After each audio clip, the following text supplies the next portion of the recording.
Hello friends. आप आज हम पढ़ेंगे शैशवावस्था, जिसको इंग्लिश में बोला जाता है इन्फेंसिव।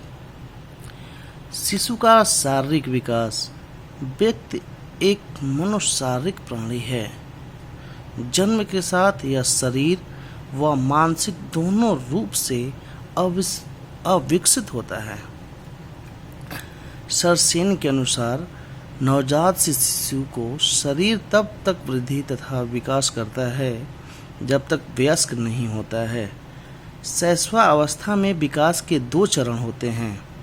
पहला, जन्म से 3 वर्ष की आयु तक संचय शैशवावस्था, 3 से 6 वर्ष तक की आयु परिपाक शैशवावस्था। अर्थात जो जन्म से 3 वर्ष का आयु होता है उसको संचय शैशवावस्था कहते हैं।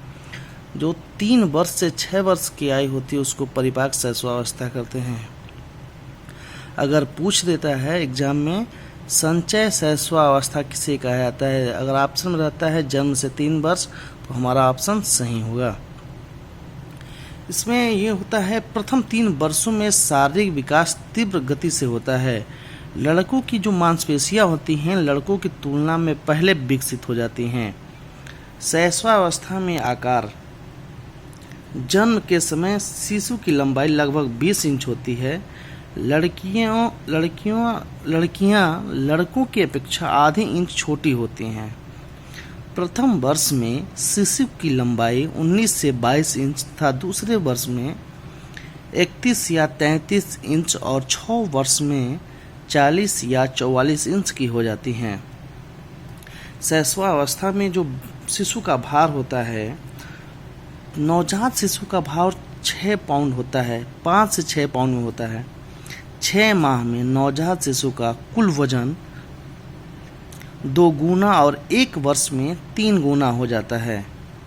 3 वर्ष में लगभग 20 या 25 पाउंड और 6ठे वर्ष तक 40 पाउंड हो जाता है। जब बालक शिशु होता है तो उसमें मांसपेशियां कैसे होती हैं ये हम पढ़ेंगे। शिशु की मांसपेशियां उसके शरीर के कुल वजन का 24% होती हैं। धीरे धीरे यह भार बढ़ता जाता है। उसकी भुजाओं का विकास तीव्र गति से होता है। प्रथम 2 वर्ष में भुजाएं 2 गुनी और टांगे लगभग 1.5 गुनी हो जाती हैं। 6 वर्ष की आयु तक उसकी मांसपेशियों में लचीलापन होता है। हड्डियां। नवजात शिशु की हड्डियां छोटी और मुलायम होती हैं एवं लचीली होती हैं। इसकी कुल संख्या 270 होता है। कैल्शियम, फास्फोरस तथा अन्य खाद्य पदार्थों से मजबूत होती हैं। हड्डियां कैल्शियम, फास्फोरस तथा अन्य खाद्य पदार्थों से मजबूत होती हैं।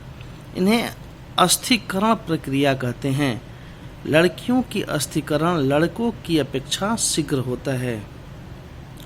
जो नवजात शिशु होते हैं उनके दांत जन्म के बाद 7वें माह में दांत निकलना आरंभ होता है। वे दांत अस्थायी होते हैं।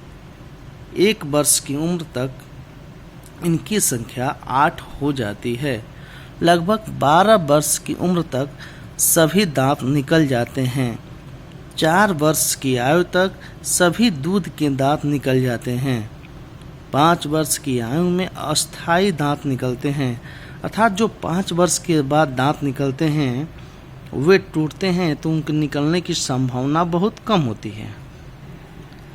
नवजात शिशु के सिर और मस्तिष्क का विकास। नवजात शिशु को शरीर की अपेक्षा उनका मस्तिष्क का विकास जन्म के समय शरीर की अपेक्षा सिर की लंबाई तथा चौड़ाई अधिक होती है। प्रथम 2 वर्ष में सिर बहुत तेजी से बढ़ता है। जन्म के समय मस्तिष्क का भार लगभग 350 ग्राम होता है। 6 वर्ष की आयु तक यह बढ़कर 1260 ग्राम हो जाता है। आंतरिक अंगों का विकास। जन्म के पश्चात आंतरिक अंगों का विकास होता है। इसमें पाचन तंत्र, फेफड़ा, मांसपेशियां, रक्त संचार अंग, उत्पादन अंग एवं ग्रंथियों का विकास होता है। इस प्रकार शिशु का शारीरिक विकास शैशवावस्था में उनके किस अंग का विकास कैसे और कितना होता है, ये इस वीडियो में हम पढ़े हैं। अगले वीडियो में हम पढ़ेंगे बाल्यावस्था।